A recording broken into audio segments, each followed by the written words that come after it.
All right, good morning, fam. It's Tasha. I'm on Bear Prepping. You already know what time it is. Get your drink, pull up. Let's talk about it. Okay, I got a doozy for you today. It's sort of a list, okay? But it's more of a checklist to make sure that you are thinking about all the areas that you should be thinking about when we talk about preparedness for blackouts, no power, grid down. And for me and my family, this is one of our big areas, you guys. However, we prepare for everything, okay? We prepare for, literally having no power for, let's say, an evening because somebody's hit a pole, okay? Or maybe there's a storm came through and there's no power for several hours. Maybe it gets a little bit more extreme and now it's a couple weeks.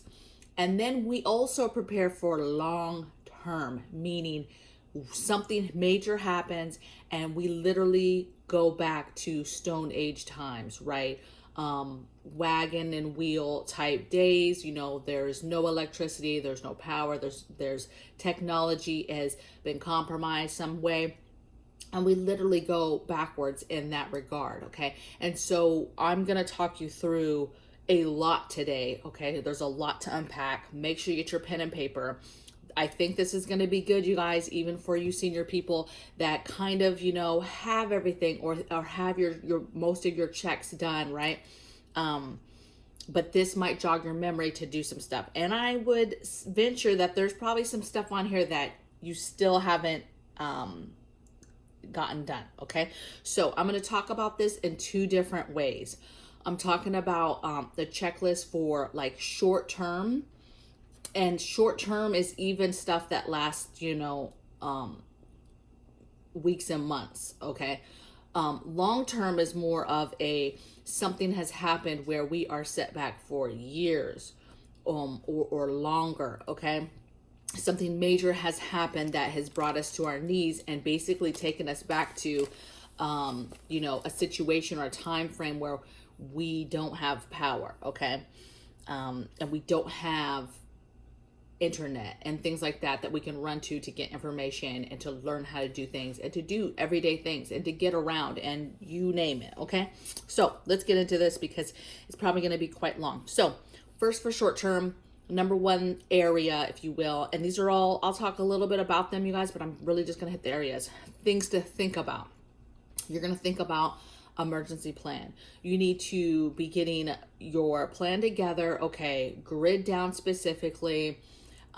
During different intervals of grid down with no power, what is our contingency? What's our plan, okay? If there's no power, we're not panicking, but at what point do you start thinking, okay, we need to pull out lanterns or we need to possibly pull out generators? See, when the power first goes out, you don't necessarily just start pulling everything out. I'm pulling out generators and plugging the freezer up and all that, because if it's just a little couple hour thing, that's not a big deal, you guys. Okay, you're not going to lose your food if the freezers are kept shut if you lose power for a couple hours, okay? So have an emergency plan written up specifically for no power, grid down, okay? Talk through how you would get a hold of family, talk through where people are supposed to go, talk through different evolutions of pulling out generators or pulling out emergency equipment, and talk that through with your family so that nobody's panicking as you guys go through this situation, okay? Next thing I have is think about alternate cooking. I talk a lot about this on my channel. I've done a couple of videos already, but there are several different ways that you can cook off grid. I'll try to link different videos that pertain to different things I'm talking about in here, but think about how you are going to cook off grid, and then I'll link the video so you can take a look at that. So think your alternate cooking situation. Think about your alternate heating situation. If you live in an area where it has any kind of winter, gets any kind of cold, you have the luxury of being able to turn on heat possibly where you live. You just need to be thinking about how do you keep yourself warm. There's a lot of parts in this country, in this world, that get very, very cold. And if all of a sudden you didn't have power, it gets deathly cold. And so you have to figure out how to stay warm. Again, I did a video on this. There's a lot of ways to stay warm, keep your family warm, different alternate heating sources, okay, different ways to stay warm, things that you can invest in to make sure that you guys are covered down, okay?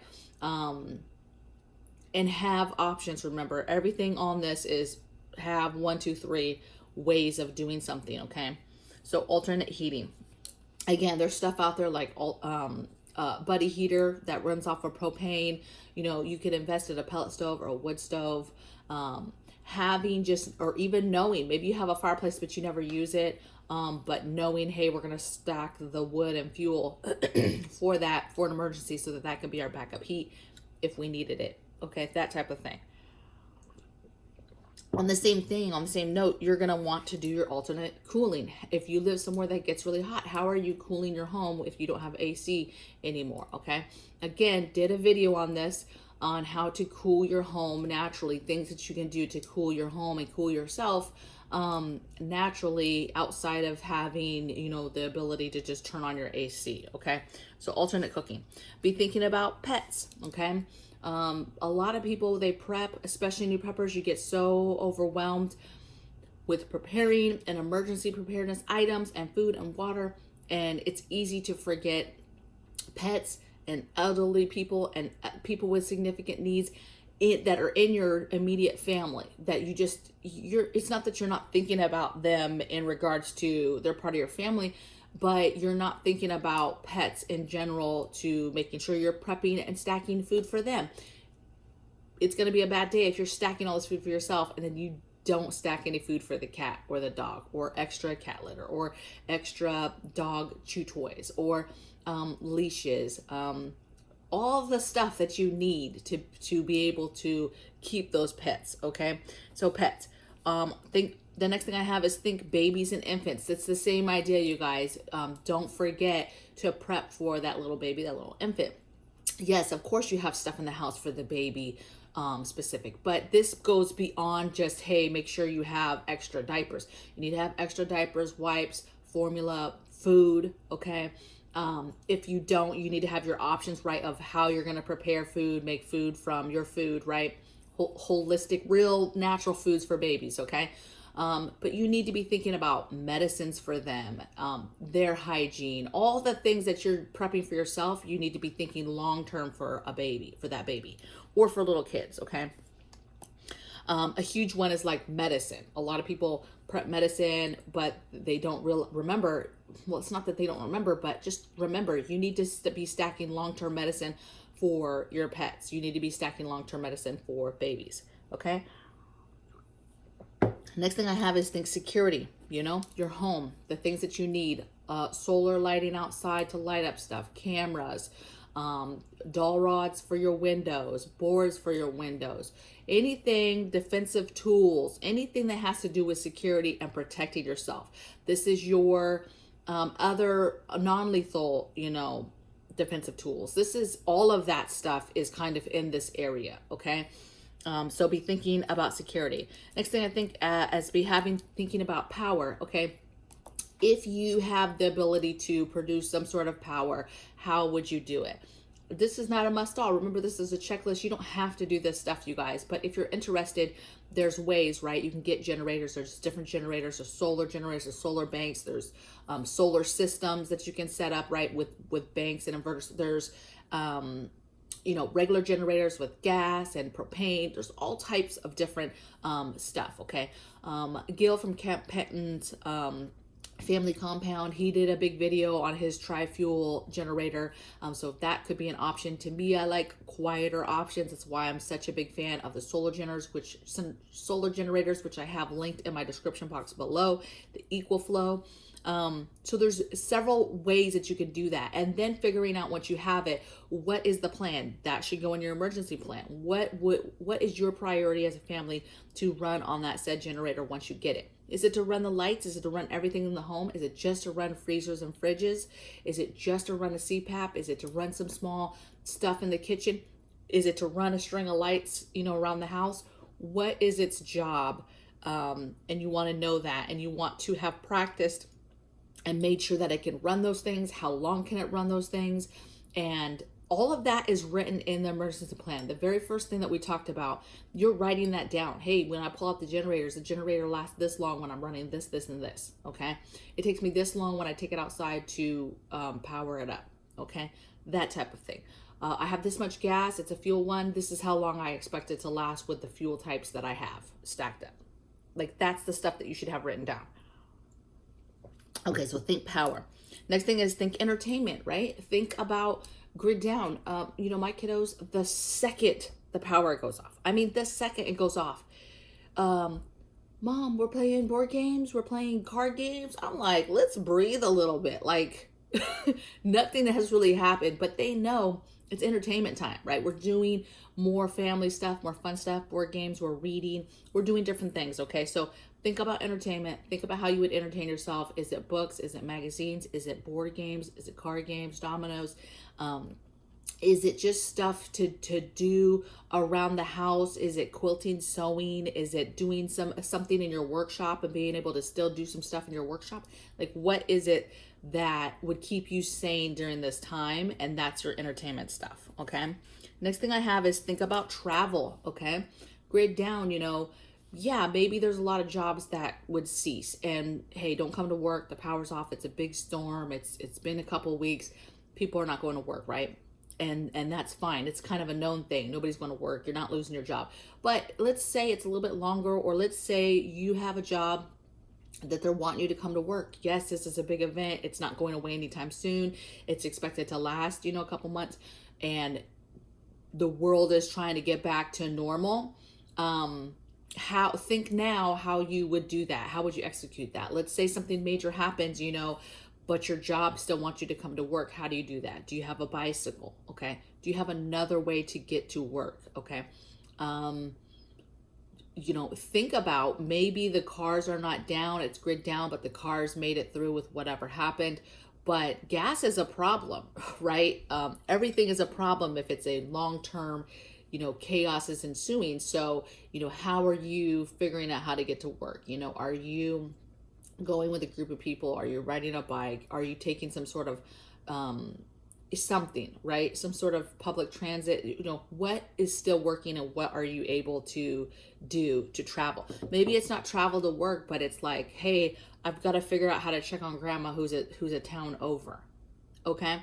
So think about travel in the sense of short term and how you would manipulate getting around to some stuff. Maybe there's some stuff still open, but you need to be able to get there. Okay. So bicycles is a really good option for grid down. Okay. It's a must. Another area you're going to think about is hygiene. So obviously all the things to keep you nice and clean.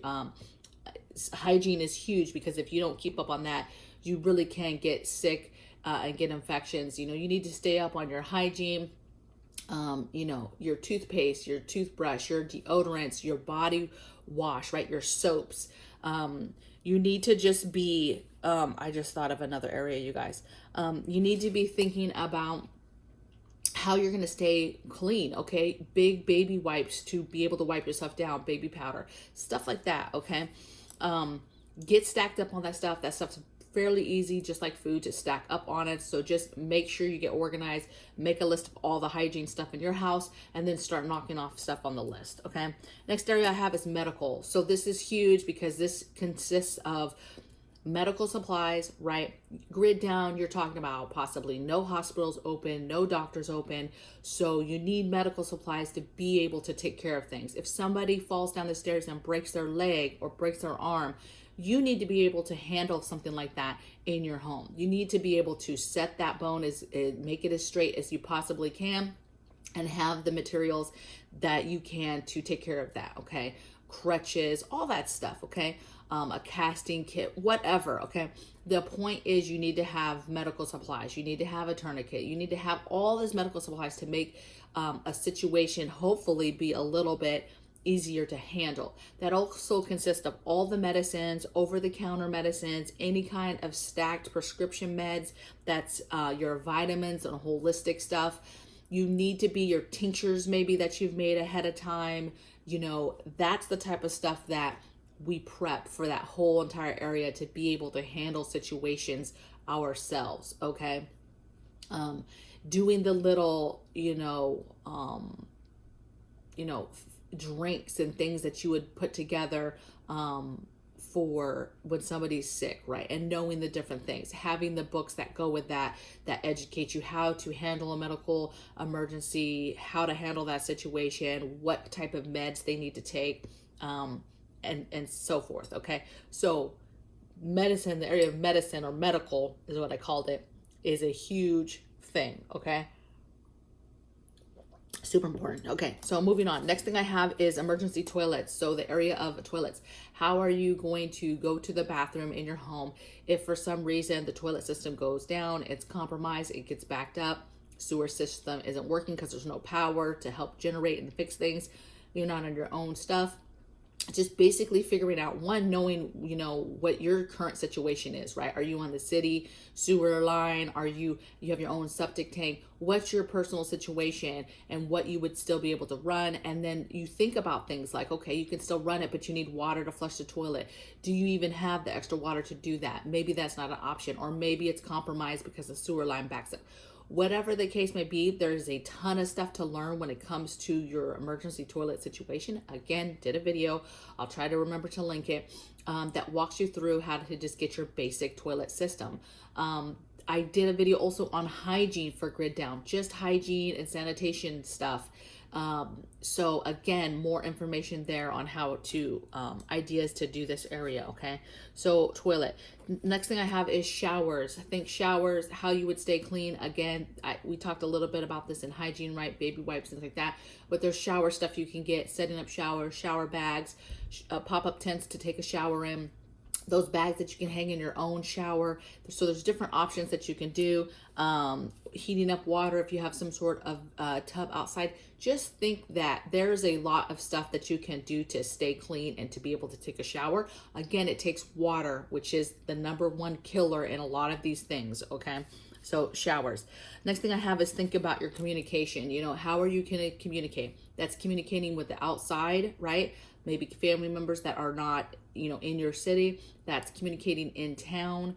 That's communicating for help. That's communicating within your family. That's communicating within just receiving information. So you have to have receivable radio to make sure you can hear what's going on. Little NOAA radio. You need to have walkie-talkies to be able to do patrols or talk to your family in the house or in the area, neighbors maybe. You need to have CB radio so you can talk to other people that are halfway close in the area. There's other stuff, go TENA a little bit further if the grid will allow it, depending on who you're trying to get a hold of.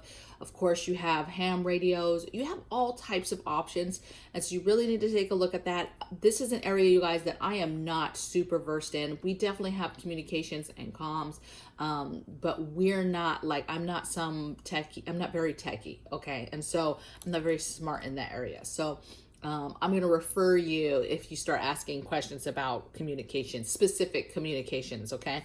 But it's an important area that you need to be thinking about.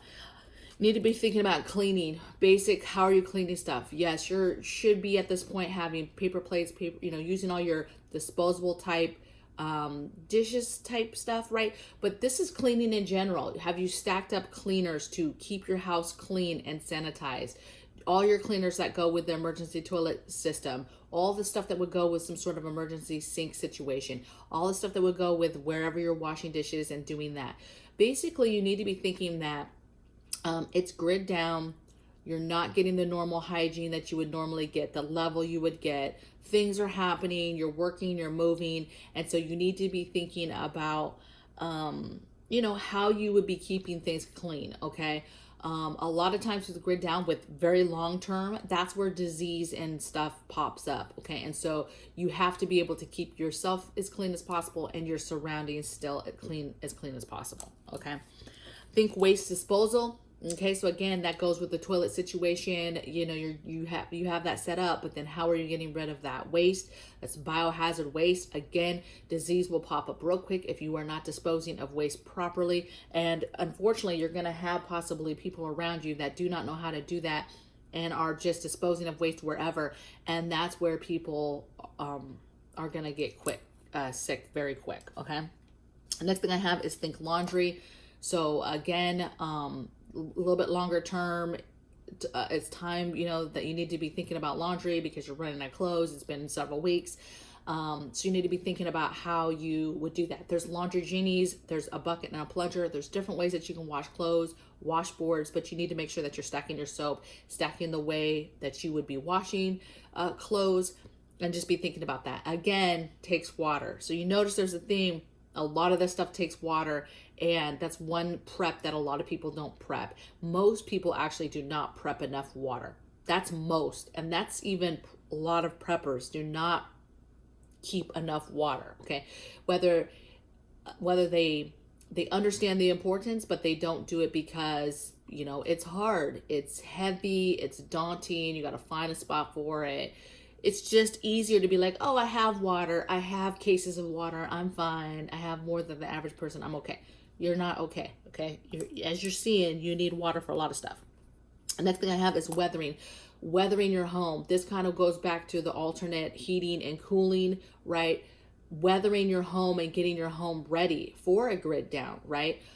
Securing pipes if you live in somewhere that's cold, right? Weathering your home, weathering your windows, or having the ability to easily weather stuff, right? To cover windows, to cover cracks under doors, to do different things. Okay, you need to have, and this is something that you can do ahead of time. It's on the checklist for a reason, because you can weather your home. Okay, things that you would get to help cool it or heat it. Okay, and there's stuff that you can do now, and then there's stuff that maybe you have to decide that you would employ once something happened. Okay, next thing I have is think lighting. So just basic, how are you lighting the home? Outside the home, inside the home, in regards to lighting, and you're doing it, ensuring you have a way security wise to hide the fact that you might have lights, right?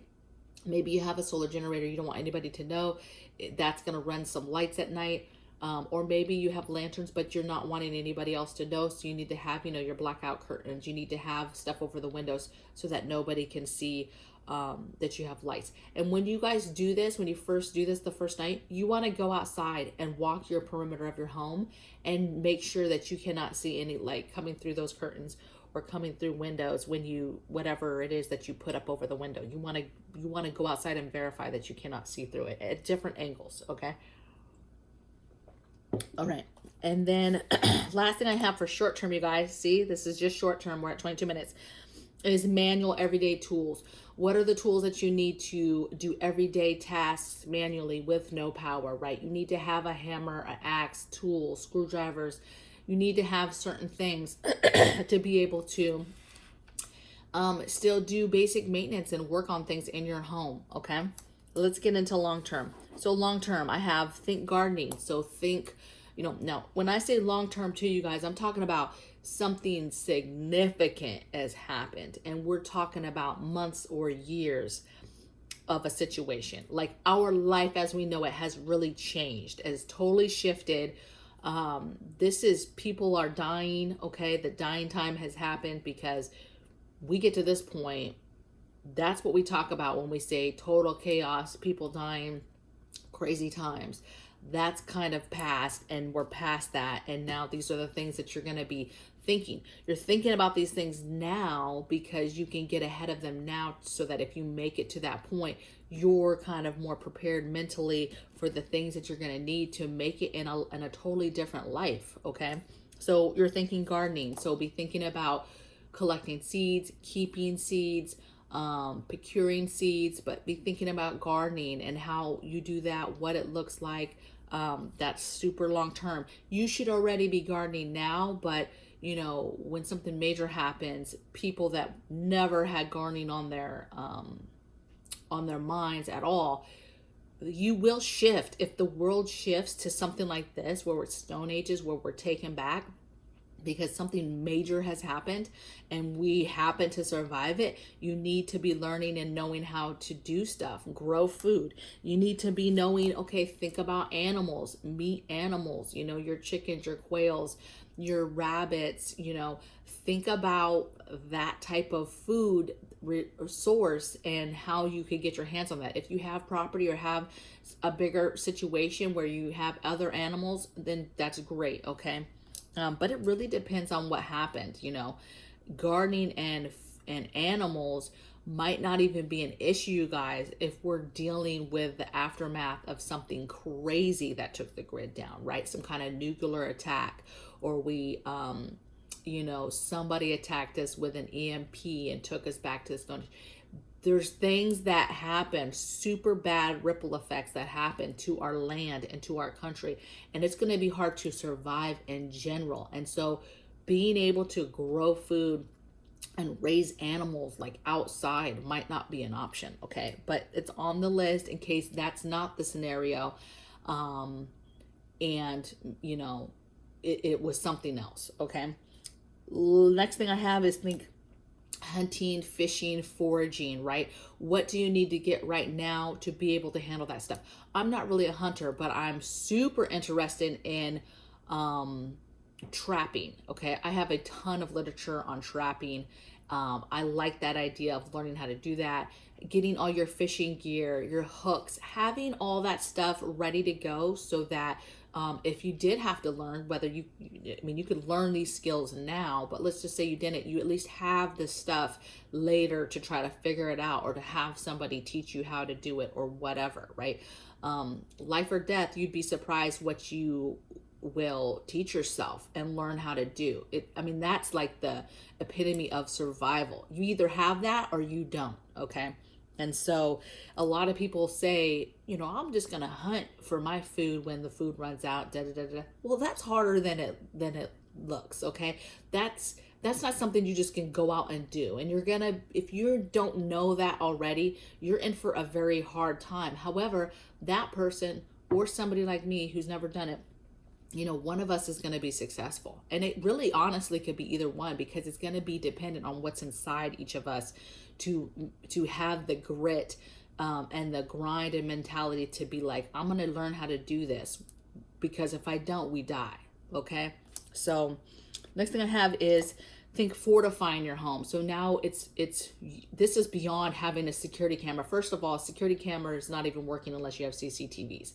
Second of all, I'm talking about hardcore fortification of your home to really keep people out of your home, off of your property, making it super hard for people to just be able to come in and be like, oh, they're going to rummage through your house, because people are going to be doing that.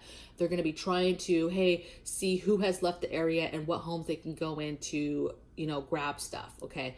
And it might not be, you guys, marauders. I'm talking about just normal people, normal families trying to go to different houses that they think are possibly empty to be able to get supplies. Okay. These could be people that are not even like criminal type minded. They're just trying to survive. They're just trying to see if the house is empty so they can see something's in it. And your house has to be fortified in a way that people know that, or they know it as soon as they try to do something, okay? You've got to be able to fortify it, to protect yourself, to give you time to get to defensive tools, to, how do you protect yourself against a bigger group of marauders, right? That's what I'm talking about, hardcore. Next thing I have is think about skills for employment. At this point, what are you doing for employment? I'm not talking about earning cash. At this point, I'm talking about what skills do you have to barter with, to work with? Hey, you need this done and you have this skill, okay? And you're working, okay? Or you have a skill that is very specific that people in the area need, and therefore you can say, hey, I have this skill, and then people can come to you to barter for that skill set, okay? Next thing I have is a manual tools workshop. So again, just following through with the one before, manual tools, and that going much further on what you need, okay? If we've gone this long and we're talking about months, years, grid down, there's serious tools that you're gonna need and want to be able to do certain things like plow and garden and get from one place to one place, and to work on your home and fortify your home and to do different things, okay? Next thing I have is, this is a serious one, you guys, body disposal. You're gonna have to know how to, and I have a subscriber who asked me to do a video on a cadaver, putting together a cadaver kit, basically a body disposal kit, and it's because dead people will kill you, okay? If you do not know how to, one, move a dead body, take things off of a dead body and get rid of it in the proper way, you will kill yourself, okay? The bodies expel all types of very dangerous gases, and if you even breathe that in, if stuff splatters on you, right, that stuff splatters out of their mouths or their nose on you, or a wound or whatever, that's a bad day for you guys, okay? So long term, thinking about body disposable, even having a little bit of knowledge in your head about that will help you survive, okay? Because again, I've said this is long term. We've already gone through a dying time, so there is bodies everywhere, okay? So you need to, maybe you're out trying to get supplies. There's gonna be people that have expired. And so body disposal and knowing the basics in your head is very, very important. And that video is still coming. That's been on the schedule for a while once he suggested the kit. And then I've developed a bunch of notes around that area. I just haven't done the video yet. Let me know in the comments below if that's something you guys are like, yeah, we want it. We want that right now, okay? Next thing I have is travel, but long-term, long distance. Think about now what you could get to make your life easier to be able to travel, let's say to a different town or 2 or 3 towns over. Long-term travel with GRIDDOWN. How does that look? What does it do? What do you have in your home that you'd be able to convert and do some sort of buggy or carriage or whatever, okay? Or bicycles, right? What is it that you're going to try to utilize? And then I have renewable resources. Long term, we talk about, stack this and stack your fuels and stack your generators. But at some point, long term, that stuff is bye-bye, okay? You run out of fuels, okay? If you're not thinking renewable fuels, okay? If you're not thinking, are you in an area where you have wood and an endless supply of it? If you're in an area where you've built up some sort of gasifier that you can use to run a generator still, and you have that gasifier generator. Solar is still working. You had a solar system set up, okay? But again, depending on what happens, do those batteries still work? Does the inverter work? Does that stuff still work? Did it get burnt out? So that's what you're trying to figure out, is what are your options later for Stone Age for renewable resources? What is around you in your area? What could you use? How do you turn wood into power?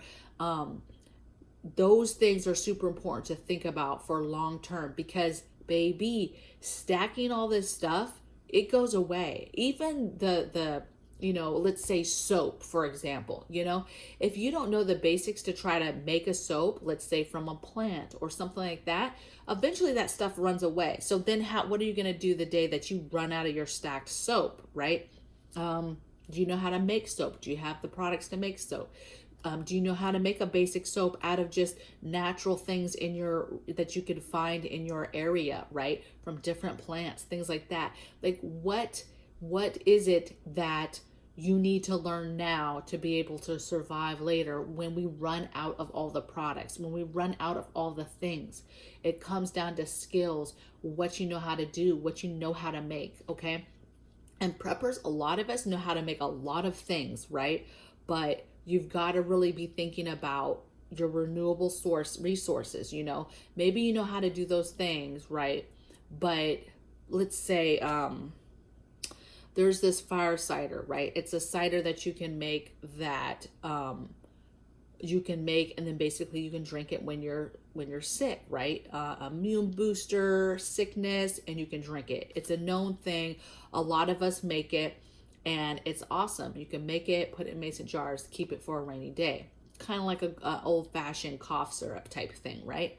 Well, you might know that and have that, right? But let's say that goes bad, and if you don't have the plants and the food and stuff, and you haven't grown that stuff to be able to make it again later in life, see what I'm saying? You can't make it. You might have the skill to make it, but you don't have the materials to do it anymore.